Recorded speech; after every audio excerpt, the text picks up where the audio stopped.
সুপ্রিয় শিক্ষার্থীরা, সমাজকর্মের আজকের ক্লাসে তোমাদেরকে স্বাগত। আজ আমরা ইংল্যান্ডের ইতিহাসে একটি অত্যন্ত গুরুত্বপূর্ণ আইন 1834 সালের দরিদ্র সংস্কার আইন নিয়ে আলোচনা করব। এই আইনটি শুধু দরিদ্রদের সহায়তার পদ্ধতি পরিবর্তন করেনি, বরং ইংল্যান্ডের সামাজিক ও রাজনৈতিক জীবনে গভীর প্রভাব ফেলেছিল। আধুনিক সমাজকর্মের ভিত্তি স্থাপন করতে এই আইনটি গুরুত্বপূর্ণ ভূমিকা রেখেছিল। আজ আমরা দেখব কেন এই আইনের প্রয়োজন হয়েছিল, কিভাবে এটি কার্যকর হয়েছিল এবং সমাজকর্ম পেশায় এর ভূমিকা কী ছিল। তাহলে চলো আমরা আলোচনা শুরু করি। তোমাদের সাথে আছি আমি মোহাম্মদ শামস উদ্দিন, প্রভাষক, সমাজকর্ম, বিয়ানীবাজার আদর্শ মহিলা কলেজ।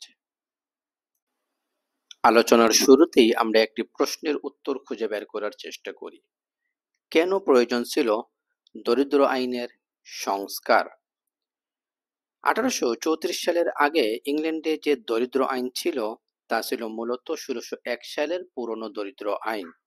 কিন্তু ঊনবিংশ শতাব্দীর শুরুর দিকে ইংল্যান্ডে অনেক বড় পরিবর্তন আসে। শিল্প বিপ্লবের কারণে গ্রাম থেকে মানুষ শহরে আসতে শুরু করে, কৃষিক্ষেত্রে বেকারত্ব বাড়ে, ফলে দরিদ্র মানুষের সংখ্যা অনেক বেড়ে যায়। পুরনো আইনটি এই বিপুল সংখ্যক দরিদ্র মানুষকে সামলাতে পারছিল না। এছাড়া কিছু স্থানীয় প্যারিশে এই আইন সঠিকভাবে প্রয়োগ হচ্ছিল না। প্যারিশ বলা হয় ইংল্যান্ডের কিছু নির্দিষ্ট অঞ্চলকে। কোথাও কোথাও দুর্নীতিও দেখা যাচ্ছিল, গির্জার ক্ষমতাও আর আগের মতো ছিল না। এই সব কারণে দরিদ্র আইনের সংস্কারের প্রয়োজনীয়তা দেখা দেয়। পরিস্থিতির গুরুত্ব বুঝে ব্রিটিশ সরকার 1832 সালে একটি কমিশন গঠন করে। এই কমিশনটির নাম ছিল দরিদ্র আইন প্রশাসনের কার্যকারিতা ও কার্যকারণের অনুসন্ধানের বিষয়ক রয়্যাল কমিশন। এই কমিশনকে দায়িত্ব দেওয়া হয়েছিল যে তারা পুরনো দরিদ্র আইনের সমস্যাগুলো খুঁজে বের করবে এবং সমাধানের জন্য সুপারিশ করবে। কমিশনের চেয়ারম্যান ছিলেন চার্লস জেমস ব্লমফিল্ড এবং সেক্রেটারি ছিলেন এডউইন চ্যাডউইক, যিনি পরবর্তীতে এই আইনের বাস্তবায়নে গুরুত্বপূর্ণ ভূমিকা রেখেছিলেন। কমিশন তাদের দীর্ঘ অনুসন্ধানের পর একটি বিস্তারিত প্রতিবেদন জমা দেয়। এই প্রতিবেদনে তারা উল্লেখ করে যে পুরনো দরিদ্র আইনের মূল সমস্যা ছিল এর প্রশাসনিক অব্যবস্থাপনা। ইংল্যান্ডের প্রায় 15,000 এর বেশি প্যারিশে আইনটি এককভাবে কার্যকর করা হতো, যার ফলে কোনো সমন্বয় ছিল না এবং অনেক ক্ষেত্রেই তা অকার্যকর প্রমাণিত হচ্ছিল। কমিশনের একটি গুরুত্বপূর্ণ সুপারিশ ছিল 1795 সালের স্পিন হ্যামল্যান্ড অ্যাক্ট বিলুপ্ত করা। এই আইনটির অধীনে শ্রমজীবী ও দরিদ্রদের খাদ্যের মাধ্যমে সাহায্য করা হতো, কিন্তু কমিশনের মতে এই আইনটি মানুষকে অলস করে দিচ্ছিল এবং সরকারের খরচ অনেক বাড়িয়ে দিচ্ছিল। এইসব সুপারিশের ভিত্তিতে 1834 সালের 14 আগস্ট তারিখে নতুন দরিদ্র আইন সংস্কার আইন প্রণীত হয়। যদিও নতুন আইনটি কিছু সমস্যা সমাধানের জন্য তৈরি হয়েছিল, তবে এটি ব্যাপক বিতর্ক ও সমালোচনার জন্ম দেয়। বিশেষ করে স্পিন হ্যামল্যান্ড অ্যাক্ট বিলুপ্ত করার সিদ্ধান্তটি অনেকেই ভালোভাবে নেননি। একজন বিশিষ্ট সমাজকর্মী ও আইন সংস্কারক রিচার্ড ওয়েসলার এই আইনের বিরুদ্ধে তীব্র প্রতিবাদ জানিয়েছিলেন।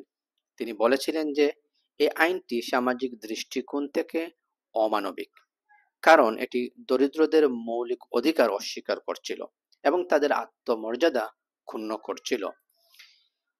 এই আইন নিয়ে সারা ইংল্যান্ডে তখন তুমুল আলোচনা শুরু হয়। 1834 সালের দরিদ্র আইন বাস্তবায়নের জন্য একটি সুসংগঠিত প্রশাসনিক কাঠামো তৈরি করা হয়েছিল। প্রথমত, স্থানীয় কর্তৃপক্ষের সমন্বয়ে দরিদ্র আইন সংস্থা গঠন করা হয়, যাদের কাজ ছিল দরিদ্রদের শনাক্ত করা এবং সহায়তা প্রদান করা। দ্বিতীয়ত, একটি স্থায়ী 3 সদস্য বিশিষ্ট রয়্যাল দরিদ্র আইন কমিশন গঠন করা হয়, যা পুরো প্রক্রিয়াটি তত্ত্বাবধান করত। এই কমিশনের অধীনে পৌর ইউনিয়ন নামে ছোট ছোট প্রশাসনিক ইউনিট তৈরি করা হয়।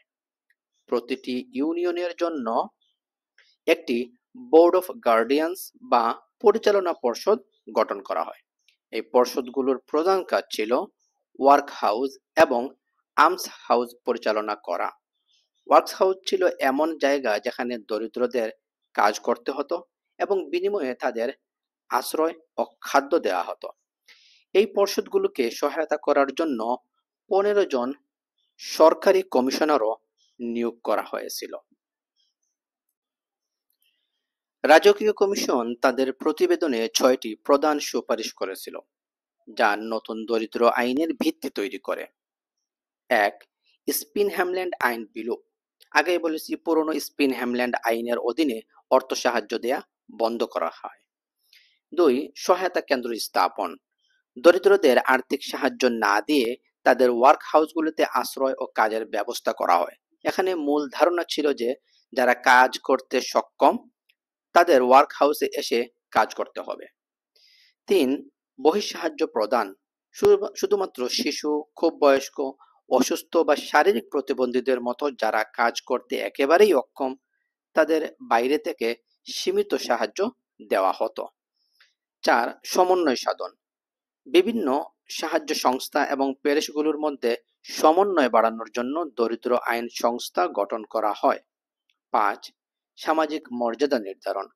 কমিশন চেয়েছিল যে সাহায্যপ্রাপ্তদের সামাজিক মর্যাদা যেন কর্মজীবীদের চেয়ে খারাপ না হয়, অর্থাৎ যারা কাজ করে তাদের থেকে যেন সাহায্যপ্রাপ্তরা খারাপ অবস্থায় না থাকে। এবং সর্বশেষ যে সুপারিশটা করেছিল, নিয়ন্ত্রণ বোর্ড গঠন। পুরো দরিদ্র আইন প্রশাসনকে তত্ত্বাবধান করার জন্য একটি কেন্দ্রীয় নিয়ন্ত্রণ বোর্ড গঠনের সুপারিশ করা হয়। এই সুপারিশগুলোর ভিত্তিতেই 1834 সালের দরিদ্র আইন কার্যকর করা হয়েছিল।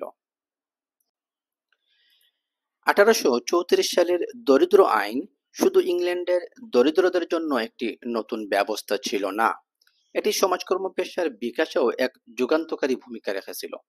এই আইনের মাধ্যমে প্রথমবারের মতো সরকারি সাহায্য প্রদানের একটি সুসংগঠিত ও কার্যকর পদ্ধতির সূচনা ঘটে। এটি দরিদ্রদের প্রতি একটি আরো বাস্তবসম্মত এবং ক্ষেত্র বিশেষে সহানুভূতিশীল দৃষ্টিভঙ্গি গড়ে তুলতে সাহায্য করে। এই আইনই আধুনিক সমাজকর্মের ভিত্তি স্থাপন করে। এর আগে সমাজসেবামূলক কাজ বিচ্ছিন্নভাবে চলত, কিন্তু এই আইনের মাধ্যমে সমাজকর্ম পেশা একটি প্রাতিষ্ঠানিক কাঠামোর মধ্যে আসে। রয়্যাল দরিদ্র আইন কমিশন এবং পৌর ল বোর্ড এই দারিদ্র বিমোচনমূলক কাজে সামাজিক কর্মীদের গুরুত্বপূর্ণ ভূমিকা দেখা যায়। উদাহরণস্বরূপ, এই আইনের আওতায় গঠিত ওয়ার্ক হাউসগুলোতে ব্যবস্থাপনার জন্য প্রশিক্ষিত কর্মীদের প্রয়োজন হতো, যা সমাজকর্মের একটি প্রাথমিক ধাপ ছিল।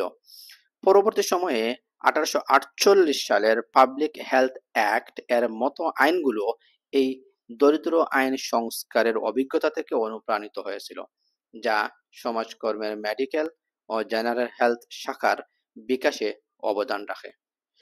সংক্ষেপে, এটি সমাজকর্ম পেশার উন্নয়নে একটি আধুনিক দৃষ্টিভঙ্গি এবং বাস্তবমুখী চর্চার পথ খুলে দেয়। পরিশেষে বলতে চাই, 1834 সালের দরিদ্র সংস্কার আইন ইংল্যান্ডের সামাজিক ইতিহাসে একটি গুরুত্বপূর্ণ মাইলফলক। এটি দরিদ্রদের সাহায্য প্রদানে একটি সুসংগঠিত এবং কাঠামোগত পরিবর্তন এনেছিল।